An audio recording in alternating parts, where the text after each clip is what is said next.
Hey my loves, so today I'm going to be showing you a tutorial on the Take Me Back to Brazil palette by BH Cosmetics. At the end of this tutorial I will also be talking about my thoughts on this palette and if I like it or not, so stay tuned. First I'm starting out with my Urban Decay Primer Potion in the shade Eden. You guys know the deal.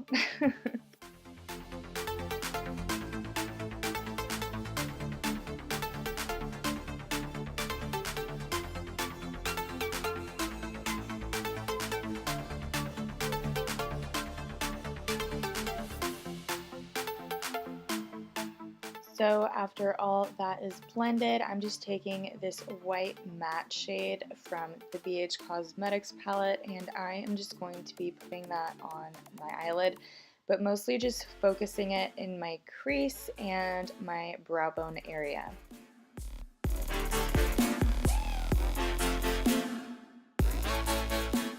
So after that, I'm just taking this light yellow shade and I'm going to be blending that through my crease.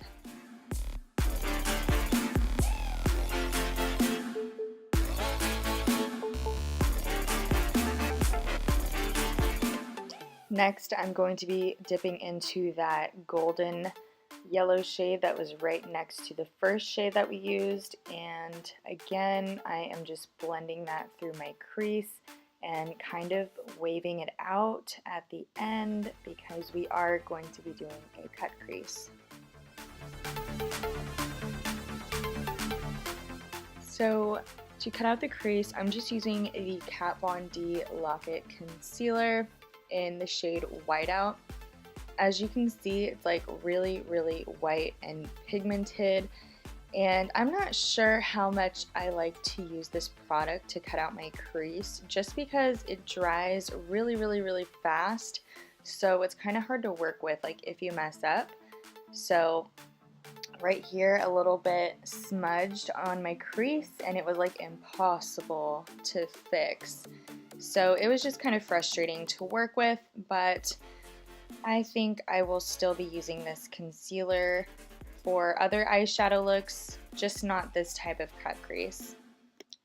So after placing some yellow on my eyelids, I just dipped into the orange matte shade in the palette and I started to put that in my crease because I felt like there wasn't enough depth in my eyes, and I also wanted to try to like blend out the Kat Von D Whiteout Concealer. So yeah. For eyeliner, I'm using the Urban Decay 24/7 Glide On Eye Pencil in the shade Perversion.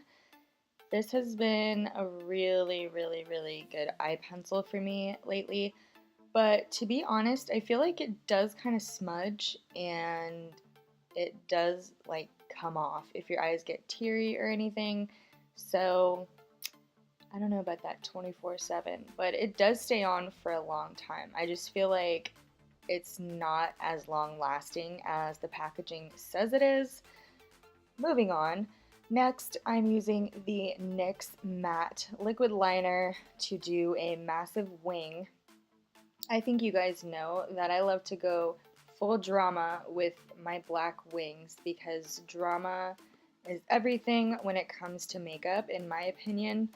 And I just feel like longer wings are honestly a lot more flattering on me than shorter wings, and that's just what I love to go for, especially if I'm doing a cut crease like this.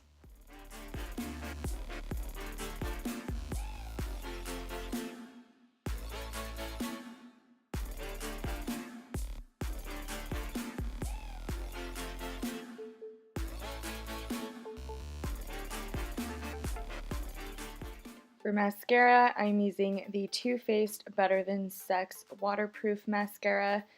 I do love this mascara, but one thing I'm going to say about it is that it's a lot more drying and flaky than the non-waterproof Better Than Sex mascara. For my second mascara, I'm just going to be using my itty bitty tiny sample size of the IT Cosmetics Superhero Mascara. This one has definitely been my favorite, and I've been getting free ones with my little Ulta shops lately, so that's really, really cool. For primer, I'm using another sample. I just used the Becca Backlight Filming Primer. Is that what it's called? I don't know. I will have it in the description box. For my face, I just finished it off camera because I didn't want this tutorial to be too long. For lips, I'm using the NYX Butter Gloss.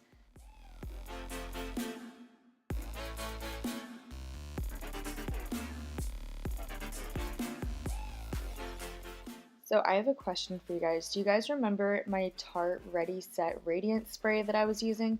So the spray bottle was just terrible for that, and it left huge freaking like circle dots on my face.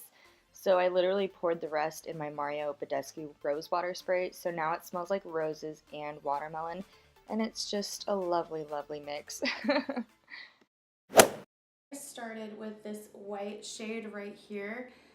I was pretty impressed how pigmented it was. It was just extremely pigmented, but when I did put it on my brow bone, it was a little bit chunky, so that's just something I noticed about it. I used all of the yellow shades in the palette, and then I did use the orange shade in my crease. Yellow shades are really good, and I feel like they're pigmented for the price, but they could be a lot more pigmented in my opinion. The orange shade was really, really nice as well, but when I got this palette, it was like a little bit broken. So this particular orange shade was broken. I'm gonna show you guys a close-up, but yeah. So as you can see at the top of the pan, the orange is just like missing. There's like a whole chunk missing. Like earlier, I was obviously using the orange shadow in my crease, and like a chunk got into my brush, so it just like made blending out really hard. But other than that, I really like the palette for the price. I think it's definitely worth it. I can't wait to use some of these colors and play around with some greens and purples and pinks. And there's also this red color, which I didn't even notice when I got the palette. I mostly got the palette for these turquoise shadows. So, yeah. Ooh. Let's swatch the red. That is really, really pigmented. So it is a little bit chunky. As you can see, like, the red was really pigmented, but when I swatched it back on my hand, like a chunk of it just like made a skid mark. But I'm pretty happy with the look that I created. It was hard to blend out the orange one just because like the chunks were falling off and they transferred onto my lid, but I was able to pretty much blend it out. And since I did a cut crease, it's pretty much fine. So my first impressions on this palette would have to be like a 9 out of 10, to be honest. I feel like they're really good, and I don't know. For the price, it's really good. If this was a more expensive palette, I would definitely think that it's not worth it, but I think I got this for maybe $15, and I'm just really impressed with it. So guys, that's it for my first impressions on the BH Cosmetics Take Me Back to Brazil palette. Thank you guys so much for watching. I love you guys so much, and don't forget to hit that subscribe button if you haven't already. Bye guys.